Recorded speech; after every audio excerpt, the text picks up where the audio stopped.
Pernah gak sih kalian ngerasa kalau Honda itu kayak Raja Midas di dunia motor? Apa yang disentuh pasti laku. Tapi anehnya ada satu motor yang kayaknya nggak kena sentuhan emas. Itulah Honda EDV. Nah, di tengah keajaiban Honda ini sebagai merek besar yang mendominasi, tiba-tiba muncul QG Motor yang bahkan langsung membangun pabriknya di Indonesia. Dan uniknya mereka punya pesaing Honda EDV, yaitu QG Motor ATR 160 Hybrid. Motor asal Cina yang bawa desain cakep banget sebagai motor adventure dan dilengkapi dengan teknologi canggih. Nah, jadi apa alasan Honda semakin nggak peduli dengan motornya sendiri? Dan kalau Honda nggak niat jual EDV kayak gini, mereka perlu hati-hati karena QG Motor ATR 160 Hybrid ini menghantui mereka nih.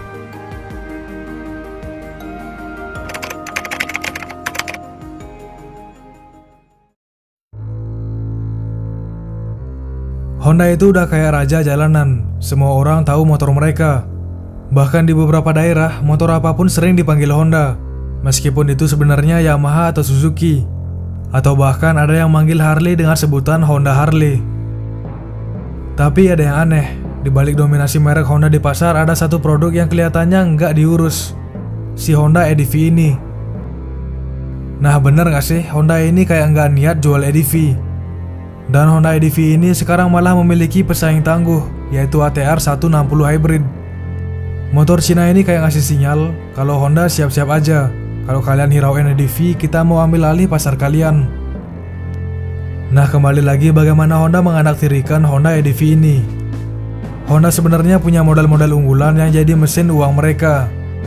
Ada Honda Beat yang kepraktisannya bikin semua orang dari emak-emak sampai anak kos nggak bisa nolak. Ada Vario yang sporty tapi tetap terjangkau. Dan PCX buat mereka yang pengen kelihatan elegan di lampu merah. Ketiga motor ini terus dipromosikan habis-habisan, mau di TV, media sosial, atau event komunitas. Nama mereka pasti muncul dan bahkan kolaborasi yang membakar banyak duit. Tapi EDV kayak anak yang gak keurus, yang keberadaannya cuma buat ngelengkapin anggota keluarga. EDV sebenarnya punya potensi, diluncurkan pertama kali pada tahun 2019. Indonesia jadi negara pertama yang dapat motor ini. Ide awalnya keren, motor matic dengan gaya adventure, terinspirasi dari Honda X EDV 750, tapi lebih kecil dan terjangkau. Cocok buat pasar yang suka touring atau sekedar pengen tampil beda. Tapi masalahnya pasar motor di Indonesia itu lebih banyak butuh yang praktis dan ekonomis. Motor yang bisa dipakai buat ke pasar, antar anak ke sekolah, atau ngojek.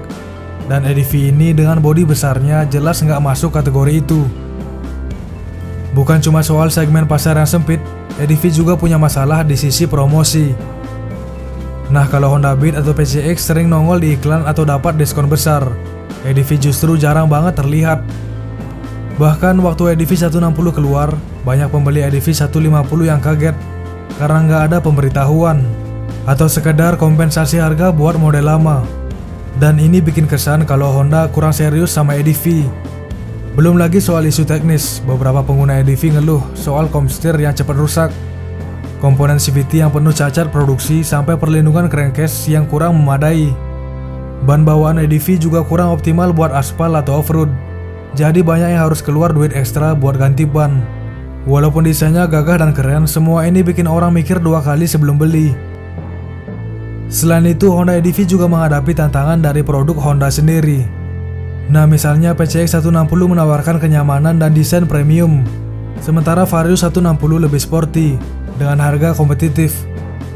EDV yang berada di tengah-tengah harus bersaing dengan kedua model tersebut, membuat posisinya semakin sulit. Faktor lain adalah desain EDV yang dianggap kurang ramah bagi semua pengguna.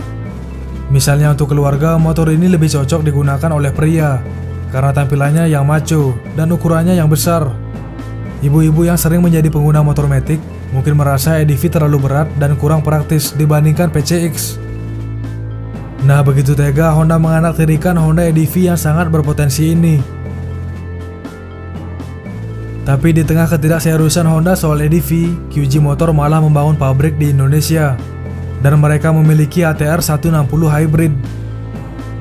Motor ini kayak pendatang baru yang haus pembuktian. Nah, QG Motor ATR 160 Hybrid Motor ini langsung mencuri perhatian dengan teknologi hybridnya. Bayangin motor matic adventure dengan efisiensi bahan bakar tinggi, tapi tetap punya tenaga cukup buat berbagai medan. Pasti bakal enak dan nyaman banget diajak touring keliling Nusantara dengan desain yang kalian nilai sendiri nih, cakep banget. Mesin 160cc-nya punya tenaga 12 kW dan torsi 15 Nm yang cukup buat perjalanan jarak jauh atau medan sedikit berbatu. Dari segi desain, ATR 160 Hybrid juga nggak main-main. Lampu LED proyektor, panel TFT yang bisa screen mirroring, USB charger, sampai dual channel ABS dan traction control system juga dimilikinya. Semuanya bikin motor ini terasa futuristik tapi tetap relevan buat kebutuhan sehari-hari. Suspensi depan upside down dan teleskopik di belakang juga bikin motor ini nyaman dipakai di jalanan rusak. Nah, kalau dibandingkan langsung dengan EDV, ATR 160 Hybrid punya beberapa keunggulan. Dari segi fitur, ATR 160 jelas lebih unggul. Teknologi hybridnya bikin konsumsi bahan bakar lebih hemat, sementara panel TFT-nya udah mendukung konduktivitas. Nah, Honda EDV masih kalah di bagian ini karena teknologinya lebih standar. Dari segi desain, ATR nggak mau kalah. Mereka menawarkan desain yang lebih elegan, nggak terlalu kotak-kotak kayak Lego. Dari lampu depan sampai ke belakang, desainnya begitu menawan, elegan, dan premium. Nah, Honda EDV 160 dan QG Motor ATR 160 Hybrid juga menawarkan karakter yang berbeda. Tetapi keduanya menarik perhatian di kelas skutik adventure. Honda EDV 160 menggunakan mesin 160cc SOHC berpendingin cairan dengan tenaga 15,8 horsepower pada 8.500 rpm dan torsi 14,7 Nm pada 6.500 rpm. Sementara itu, QG Motor ATR 160 Hybrid hadir dengan pendekatan lebih modern, menggunakan mesin 160cc SOHC 4 katup berpendingin cairan yang dipadukan dengan sistem hybrid.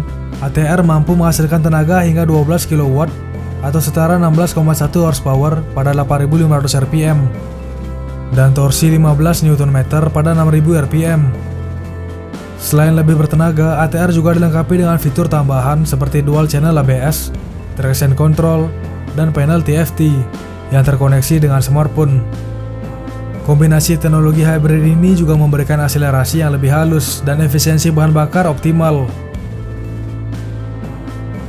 Honda EDV 160 memang memiliki keandalan, desain adventure yang maskulin, dan kemampuan adaptasi untuk touring ringan. Di sisi lain, QG Motor ATR 160 Hybrid memberikan tambahan dari semua yang dimiliki pesaingnya, seperti menawarkan performa lebih besar, teknologi futuristik, dan fitur keselamatan canggih. Nah, untuk urusan harga, belum diketahui berapa QG Motor ATR 160 Hybrid akan dijual di Indonesia. Apakah dengan membangun pabrik di sini harganya jauh lebih terjangkau daripada EDV?